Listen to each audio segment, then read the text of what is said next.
good day mga idol. In this video, magluluto po tayo uli ng native na manok na tandang. Titignan mo natin kung anong magandang putahe ang ating maluluto rito.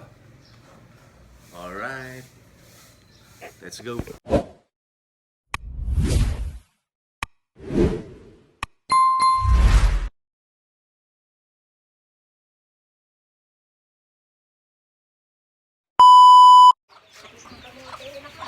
Yun, so mga idol, unang step, magpapakulo tayo ng tubig.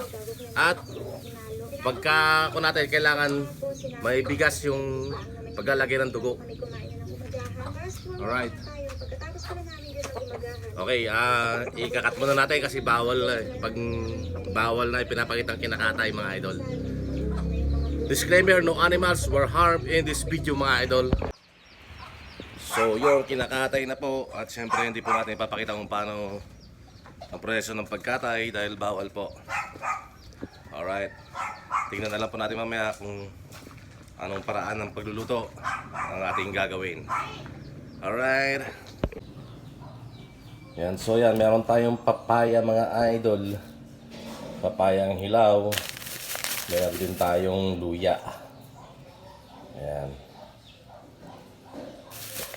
At gagamitan din natin mga idol nito magic sarap. At meron din tayo rito mga idol, lansones at rambutan. Ayan. Panghimagas naman natin mga idol. Para din naman tayo ma-high blood mga idol. So yan mga idol, kung wala kayong blue torch, yan, pwede nyo munang isalab dyan sa inyong kalan. Ayan. Upang mabalihubuhan siya ng maayos at maging masarap ang kanyang karne. Alright. Yan, so yan mga idol, na chop-chop na ang ating tandang na native na manok. Alright, chop-chop na siya. So yan mga idol, niready na po natin ang ating kasirola. Yan, pinapainitan na po natin bago natin lagyan ng konting mantika. Pag mainit na po yung kasirola mga idol, maglagay na po tayo ng konting mantika. Alright. At syempre tulad ng nakagawian, unahin natin ang luya mga idol. Yan, luya, bawang, sibuyas. Yan.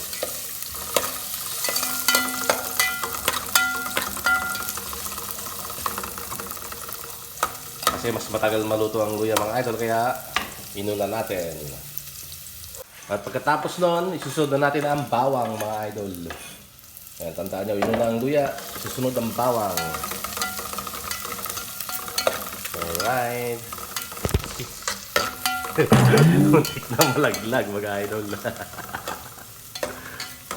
So ito yung na-chop nating native na manok. Tignan nyo, mayroon siyang buyaw. Itlog pala. Hindi pala sa inahin. Itlog pala ng tandang yun mga idol. Sarap nun mga idol. Sama natin sa ating putahe. So yun, kapag medyo luto na ang ating bawang ng luya, ilalagay natin ang ating sibuyas mga idol. Yan. At haluin natin. Yan. Ayan po itsura ating panggisa mga idol. Luya, bawang, sibuyas. Yan, lalagyan po natin ng patis. Maglalagay po tayo ng patis mga idol. Kasama po natin yan sa paggisa ang patis. Ayan na po mga idol, at ilalagay na po natin ang ating chop-chop na karni ng native na manok mga idol. Yan. Lagi po nating tatandaan na nilagay na po natin ng patis ang ating panggisa upang sa kanyang pangsangkutsa ay templado na po siya mga idol.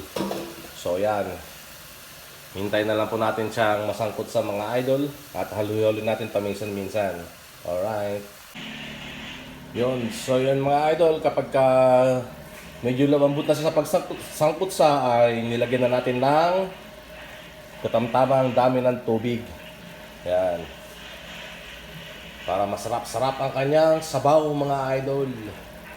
Ang paghigop ng sabaw ng native na manok ay nakakalakas ng katawan mga idol. Ayan siya. At lagi nating tatandaan mga idol, kapag ganyan ay tatakpan na natin mga idol. Pwede natin siyang takpan. Ayan, para mas lalong mapabilis ang kanyang pagpapalambot mga idol. Alright. Ayan, lalagyan din natin ng chicken cube mga idol. Ayan, isa lang, chicken cube. Alright. Pampasarap.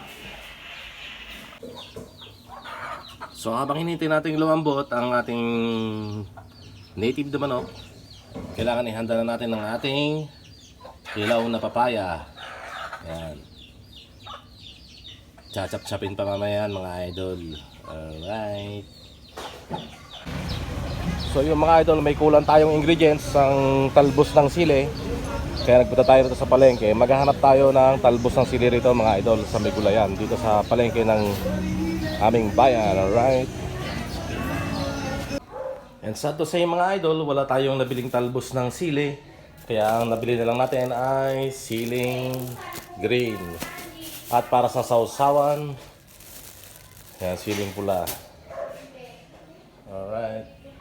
Yan, nilagay na po natin ang ating na-slice na papaya. Naglagay na po na tayo dyan mga idol ng asin.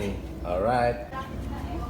So ayan po mga idol, malapit-lapit na po siyang maluto at hintayin na lang po natin siyang lumambot ang kanyang papaya. Pwede rin half cook sa may mga gusto ng half cook. Alright. At dahil wala tayong nakuhang sili mga idol, maglalagay tayo ng talbos ng malunggay. Alright. Malunggay lalagay natin. So yan mga idol, nakapitas na tayo ng dahon ng malunggay. Hindi naman natin lalagay lahat to. Ay mga talbos-talbos lang na yan. Alright. Check it out. Yan, kaya naisipan natin nagkatay ng manok mga idol. Dahil meron na naman tayong mga bagong pisang sisiw. Yan, bagong silang na sisiw mga idol. May kapalit naman yung kinatay natin. At nag-uukup pa isa. Yan, makapalitan din. At ito pa yung mga alaga natin mga idol. Ayan. Marami-rami rin mga idol. Ang ating pang-ulam. At ayun pa yung dalawa mga idol. Alright. Yan, so yun mga idol, luto na ang ating tinolang native na manok. Nilagyan na natin ng dahon ng malunggay at papaya. Wala tayong nakuhang talbos ng sili mga idol. So kaya ganyan. Ayun o. Alright. Magsasandok na tayo mga idol. At nakahanda na tayong kumain at tikman ang lutong probinsya. Ulam probinsya. Native na manok. Yun, so yun mga idol, nakahain na tayo. Tikman na natin ang tinolang manok. Siyempre may kanin at may sasawan tayong sili, patis, with kalamansi mga idol. Alright. Titikman na po natin siya mga idol. Yan, so yan. Titikman na natin mga idol. Siyempre, una nating humigop na sabaw. Yan, with malunggay. Ang sarap mga idol. Lasang-lasa mo ang linamnam at sarap ng probinsya mga idol. At yung sarap ng native na manok. Tara mga idol, kain na tayo. Let's eat. Salamat sa inyong panonood. Thanks for watching guys. God bless everyone. Praise the Lord Jesus Christ. Hallelujah. Tara, kain na. Alright, tinolang native na manok. Alright.